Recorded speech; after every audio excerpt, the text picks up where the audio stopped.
మా ఆవిడికి నేనంటే చాలా ప్రేమ, శ్రద్ధ, అభిమానం అండి.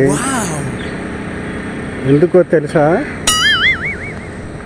నేను ఇంటి దగ్గర ఆఫీస్కి వెళ్ళి వచ్చి బట్టలు ఉతుకుతాను, వంట పనులు చేస్తాను, ఇంటి పనులు చేస్తాను. అందుకని మరి నన్ను అలా అభిమానించకపోతే, ప్రేమగా చూడకపోతే నేను చెయ్యను కదా ఈ పనులు. నా మీద కాదు, ఆ పనుల మీద. అర్థమైందిగా? మరి తను చేసుకోలేదు కదా, నేను చేయాలి కదా. అందుకని అంత ప్రేమ, అభిమానం చూపే.